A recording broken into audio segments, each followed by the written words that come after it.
Bonjour à tous, donc on se retrouve aujourd'hui pour cette troisième vidéo de la série Coronavirus et investissement. Et aujourd'hui le terme c'est coronavirus et investissement immobilier. Bon, je l'ai dit dans la première vidéo, hein, ces préoccupations elles sont secondaires par rapport à ce que vivent le personnel soignant et certaines personnes qui ont de la famille qui sont atteintes dans une forme grave de la maladie. Mais voilà, bon, ceci étant dit, comme nous sommes la plupart confinés, autant profiter de ces moments pour discuter des investissements et se poser un peu sur la réflexion et les conséquences.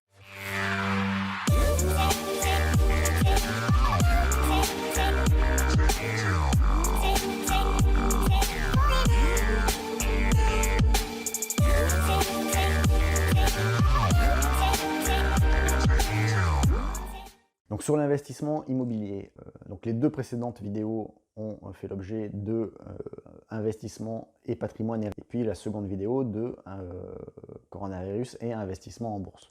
Donc je vous invite à les regarder sur la chaîne si ce n'est pas déjà fait. Et donc pour cette vidéo coronavirus et investissement immobilier, on va essayer de la diviser en trois parties, voir les conséquences sur l'immobilier de façon immédiate, on va dire celles qui sont déjà là, celles qu'on pourrait avoir à court terme, et puis celles qu'on pourrait avoir plus à moyen long terme. Alors, sur d'abord l'immobilier d'habitation longue durée, hein, que ce soit en nu ou en meublé, bon, c'est là où, de façon immédiate, il y a le moins de conséquences, puisque normalement, vos locataires sont encore payés au moins à 84% de leur salaire pour la plupart d'entre eux. Et donc, si ça ne dure pas 5-7 ans, on ne devrait pas avoir tant de problèmes de impayés de loyer que ça. Même si je le conçois, l'allocution présidentielle a apporté un peu confusion à ce niveau-là, puisque la phrase qui dit que les PME en difficulté pourront éluder leur loyer, leur facture d'électricité, leur facture de gaz, était tellement longue que, en gros, en tant que particulier concerné, on pouvait avoir envie d'entendre un peu ce qu'on voulait. Donc il y a un petit point de vigilance là-dessus. Il y a un cas qui peut être problématique, hein, moi je l'ai forcément sur le nombre jusqu'à là, c'est des locataires qui ont posé leur préavis. Bon, vous allez être embêté pour rouler, pour faire visiter, pour vous déplacer, que vous gériez en direct ou à distance, parce que la plupart des agences immobilières se sont mis en mode télétravail. Donc ça, potentiellement, il peut y avoir des loyers qui sautent si vous n'arrivez pas à relouer. Il peut y avoir le cas où votre locataire vous a aussi donné son préavis, mais parce que les déménagements sont peu encouragés, même si encore autorisés, et puis il y a des problèmes à cause du confinement, veut rester finalement un peu plus longtemps. Donc là, l'UNPI, l'Union nationale des propriétaires, a fait une recommandation qui dit de s'accorder par un courrier scanné, signé des deux parties, de faire un contrat d'occupation à titre précaire avec une indemnité d'occupation égale au loyer, au-delà de la date auquel avait été donné le préavis. Et après, il y a le cas le plus compliqué, en fait, dans ces histoires de changement de locataire, de préavis. C'est le cas où votre locataire a donné votre préavis, vous avez déjà reloué derrière l'appartement, l'autre a besoin d'arriver et votre locataire ne peut plus partir, quoi. Donc là, ces imbriglios, ça peut être un peu compliqué à gérer. Et honnêtement, je ne sais pas comment ça va finir. Donc on va dire peut-être des pertes de loyer, on va dire immédiates si on ne peut pas relouer, surtout quand on est dans le meublé avec du préavis d'un mois. Alors, justement, on a le cas des biens qui sont loués aux étudiants. Donc ça va concerner quelques biens meublés à titre individuel et puis beaucoup de colocs. Là, on a beaucoup d'étudiants qui, sachant que leur année allait finir en mars, ont donné leur préavis, et puis préavis meublé un mois, que ce soit en zone tendue ou pas, et ben voilà, avant de rouler un autre étudiant, il risque de falloir attendre quelques mois, et là où on ne pensait pas avoir de vacances locatives ou avoir qu'un mois, on va avoir 3, 4, 5 mois. Et puis on va dire, si je continue la gradation après, le pire, je ne parle pas des commerces encore, mais le pire après, ça va être tout ce qui est en location qui finalement là va subir 2 mois de vacances locatives au moins. Et puis on peut penser que les réservations pour cet été vont battre un peu de l'aile, quoi qu'il arrive. Alors il y a des gens qui ont beaucoup de trucs, qui l'ont mis à disposition du personnel médical, leur location courte durée, ce qui est très bien quand on le peut. Ceci dit, on voit, se manifeste un peu le risque sur ceux qui ont mis tous leurs œufs dans le même panier en disant moi je mise sur le rendement de l'exploitation et pas les qualités intrinsèques du bien. Si on ne peut plus faire de location courte durée pendant un certain temps, voilà, il y a forcément plus de risques. Alors, d'ailleurs, à cet égard, moi j'ai rebalayé, parce que je rebalaye un peu mes livres pour voir au niveau de la crise, le dernier livre immobilier, 77 exercices pratiques pour l'investisseur immobilier intelligent. que j'ai écrit finalement l'été dernier. Et même si évidemment je ne prévoyais pas la crise sanitaire, il y a pas mal de recommandations de diversification un peu de patrimoine, de dire on ne met pas tout sur la même fiscalité, on ne met pas tout sur la location courte durée, la colocation ça a tel et tels écueils, si jamais il se passe ci, si jamais il se passe ça. Il y a des trucs quand même vachement pertinents, donc si vous avez un peu de temps, que vous avez déjà lu l'investissement immobilier locatif intelligent et puis que vous aviez jusque-là fait l'impasse sur les 77 exercices pratiques, je pense que c'est un bon moment peut-être pour s'en occuper. Alors, il n'existait pas en version numérique Kindle, puisque jusqu'à maintenant, je m'étais toujours refusé. Bon, voilà, parce que ça cannibalise un peu les ventes papier, et puis l'auteur gagne, voilà, un vendeur de livres, c'est pas un vendeur de formation, il gagne beaucoup moins par livre, hein, forcément, il donne du contenu accessible à prix raisonnable. Et l'auteur gagne 2 fois moins sur un livre numérique que sur un livre papier. Donc je m'étais dit, je ne vais pas cannibaliser, je ne vais pas faire de Kindle. Puis c'est vraiment les gens motivés qui le liront. Vu les circonstances actuelles, Amazon a suspendu provisoirement ou pour longtemps l'expédition de livres papier. Je vais faire une version Kindle qui doit sûrement être déjà prête au moment où vous voyez cette vidéo et dont je vais mettre le lien dans la description, qui vaudra environ un peu moins de 10 €. Et donc voilà, ça reste raisonnable pour vous occuper une bonne demi-journée, voire plus, pendant cette période de confinement, suivant comment vous êtes à livre. Il y a 77 exercices à faire, vous pouvez en prendre un chaque jour ou 2 par jour et puis réfléchir pour voir la réponse le lendemain. Enfin, c'est assez adapté à cette période. Et finalement, je pense que c'est en traversant ça et en se formant finalement pendant ces périodes, en réfléchissant, qu'on sort plus fort de ce genre de crise en tant qu'investisseur. Alors, une fois cet aparté fait, je rebalaye les conséquences immédiates, c'est les travaux. Tous ceux qui avaient des projets où il y avait des gros travaux, ça va prendre du retard. Donc là, ça va rallonger le moment où on met en location et ça va décaler forcément le moment où les revenus rentrent. Dans les conséquences immédiates aussi, il y a les signatures chez le notaire. Alors là, j'ai des retours différents. Chez certaines études, on nous dit que c'est possible à distance. Chez d'autres études, on nous dit que c'est possible à distance à partir du moment où il y a au moins un clerc qui arrive à être présent physiquement chez le notaire. Moi, ce que je me dis, c'est que là, on est voilà, sur les projets récents où les compromis étaient signés, où les promesses étaient signées, ou sur les actes où les compromis datent d'il y a 2 mois et demi, etc. Entre un compromis et un acte, un notaire, il a pas mal de démarches à faire, de papiers, d'interroger la mairie, d'interroger l'urbanisme, de purger des droits de préemption, de récupérer un certificat d'urbanisme. Je pense que ça va être compliqué pour le faire dans les conditions actuelles, parce que c'est pas sûr qu'il ait la réponse des administrations en face. Donc il y a des chances qu'il faille, si vous êtes entre un compromis et un acte authentique, décaler la signature. Alors, je suis sûr qu'il y en a qui se posent la question, j'ai signé un compromis, j'ai une clause dedans d'obtention d'emprunt, il est peut-être plus dur d'obtenir un emprunt, et en gros, est-ce que je dois même pas faire exprès un peu d'avoir du mal à l'obtenir, parce que les prix risquent de baisser après la crise? Bon, la question que vous avez à vous poser, c'est est-ce que cet investissement que vous faisiez, dont vous le faisiez, il était bon? Normalement, si vous l'avez bien fait, il est basé sur le cash flow qu'il doit vous apporter, il a une marge de sécurité en termes de prix, donc normalement, pas forcément très pertinent de vouloir le louper, sauf si vous étiez vraiment trop emballé, quoi. Mais si c'est un investissement réfléchi, il n'y a pas forcément de raison de suspendre. Après, c'est mon avis, hein, c'est à vous de voir. Alors, ensuite, il y a aussi ceux qui louent des commerces. Alors, il y en a quelques investisseurs locatifs qui, par un immeuble de rapport ou qui ont vraiment investi dans des commerces, des salons de coiffure, etc.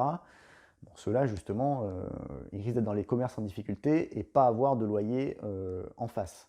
Pour le moment, le gouvernement n'a pas dit comment il compensait les bailleurs et s'il les compenserait. Hein. Alors, sur la pierre papier, pareil, on voit les foncières côtiers comme Unibail qui sont passés de 120 à 50 €. Alors, c'est des foncières endettées, hein, donc il y a un effet de levier plus endetté que des SCPI, mais c'est quand même des actifs intéressants, enfin des actifs premium, les 4 temps à la Défense, des choses comme ça, le Forum des Halles, en actifs de murs commerciaux.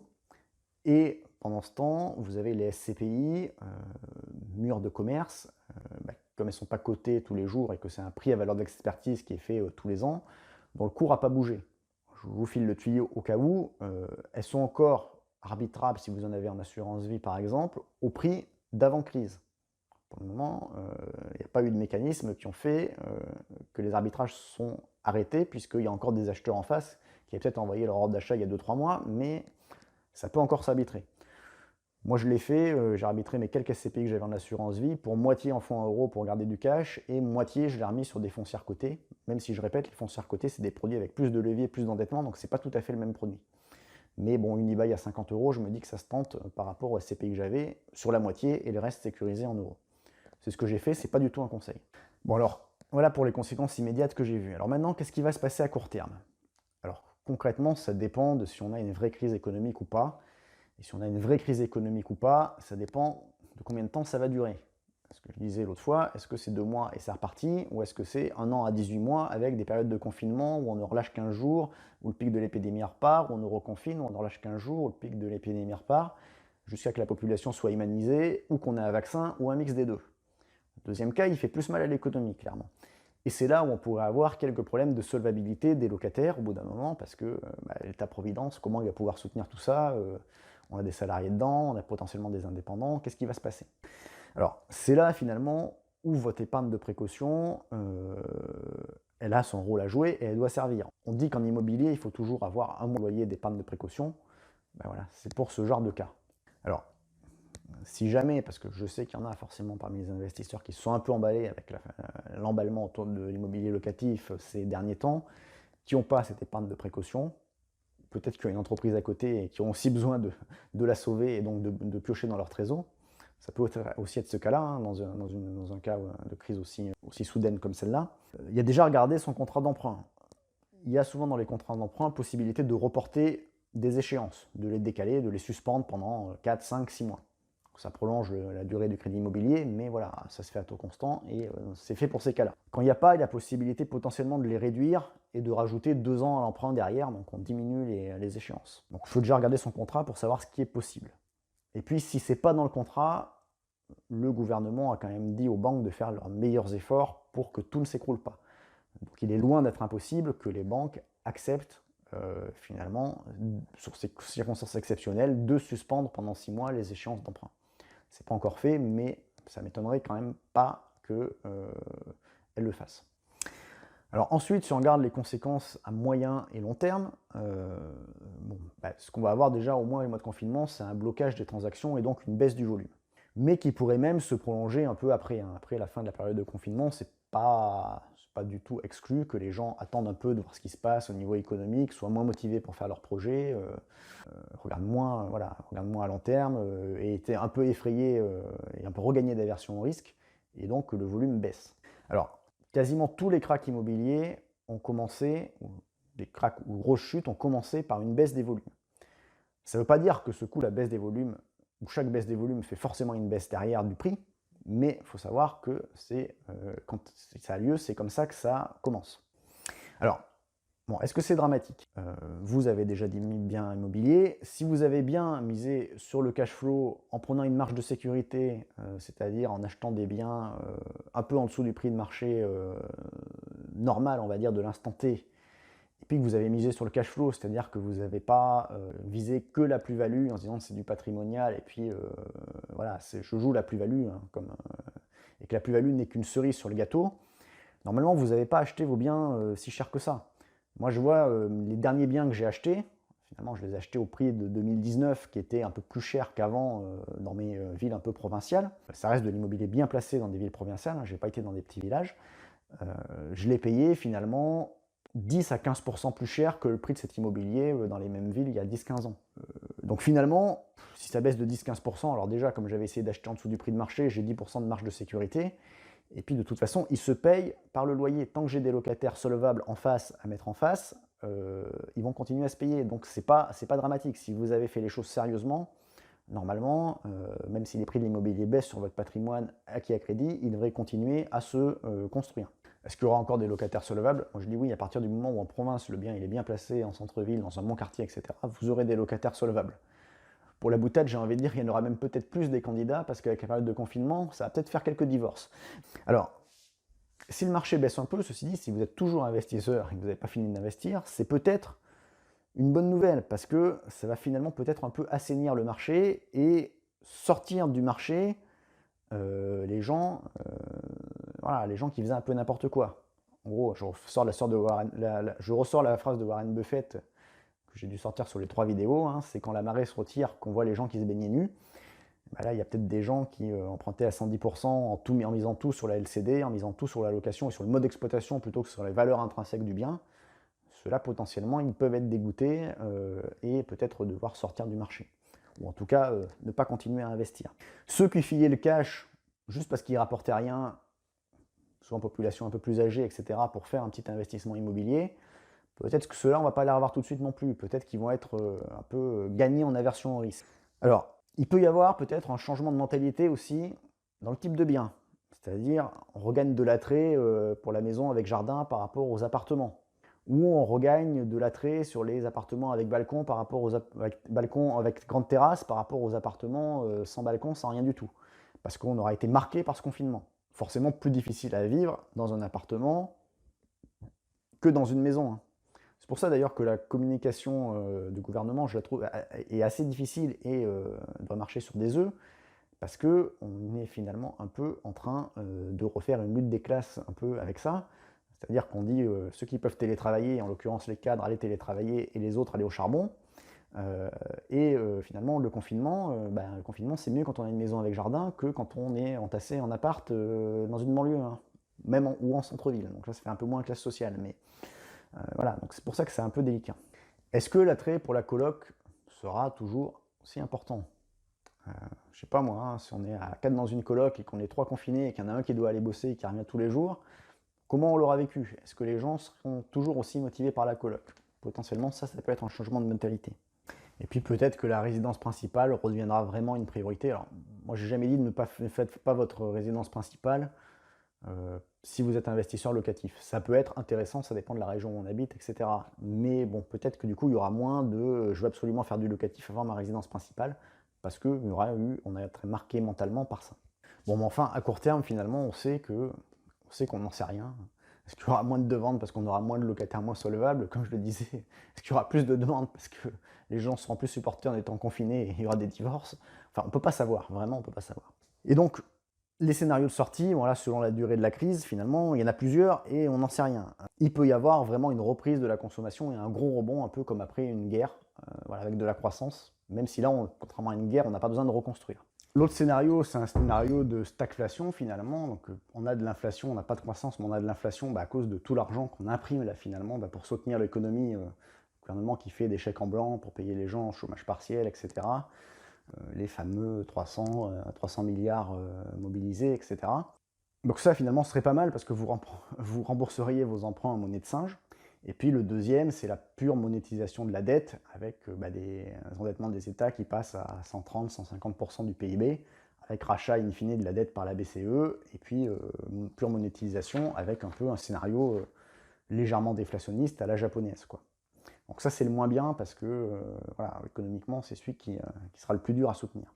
Donc en résumé, bon, c'est pas, enfin voilà, des scénarios, on a plusieurs, personne ne sait ce qui va se passer, personne ne connaît la durée de la crise. Bon, c'est potentiellement des moments difficiles pour un investisseur immobilier, mais la petite lueur d'espoir, c'est qu'après, on risque de se retrouver avec un marché assaini, avec moins de concurrence, peut-être des prix plus facilement négociables, alors que là, voilà, on ne trouvait plus rien d'intéressant, on se faisait piquer les affaires sous le nez avec 3 investisseurs qui surenchérissaient ou qui achetaient au prix. Voilà, on aura peut-être moins de concurrence avec un marché assaini. Peut-être qu'il faudra en contrepartie montrer un peu plus patte blanche, c'est-à-dire que le 110% de financement, c'est peut-être un peu fini. Peut-être qu'on va vous demander frais de notaire plus 5-10% d'apport, mais ce qui est sain. Et donc, voilà, il faut aussi arriver à sortir avec un peu de cash de la crise et des capacités d'emprunt, parce que là, peut-être qu'il y aura des choses intéressantes à faire. Bon, comme je vous disais, essayez de profiter de temps que vous avez pour vous former. 77 exercices pratiques pour l'investisseur immobilier intelligent, pour ceux qui avaient déjà lu mon livre L'investissement immobilier locatif intelligent. Sinon, vous pouvez commencer par celui-là pour ceux qui ne l'avaient pas lu.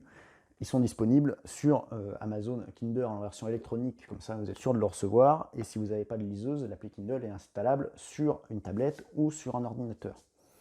Et puis vous pouvez aussi, pendant cette période, comme c'est ma dernière vidéo pure coronavirus et investissement, travailler à vos projets d'entrepreneuriat, en tout cas ceux qui peuvent se faire à distance, sur votre ordinateur. C'est des bonnes périodes. Moi, finalement, mon best-seller qui m'a fait connaître, l'investissement immobilier locatif intelligent, toute sa genèse, et on sait qu'il y a eu un succès derrière, toute sa genèse a eu lieu pendant 3 semaines où j'étais arrêté après une opération, où j'avais un peu de temps, et justement ce fameux temps d'ennui créatif qu'on ne retrouve plus à cause de nos portables, etc. On est sans arrêt dans l'exigence de l'action, on n'a plus cet ennui créatif. Bah là finalement vous avez un peu d'ennui, profitez-en pour créer plutôt que de vous abrutir devant Netflix et pour vous former. Voilà, je vous dis à bientôt sur la chaîne et sur le blog. Je vais normalement avoir du temps ces prochains moments dans d'autres vidéos, donc n'oubliez pas de vous abonner à la chaîne et puis d'activer les petites notifications. Les liens pour les livres sont dans la description de la vidéo. À bientôt sur le blog et sur la chaîne.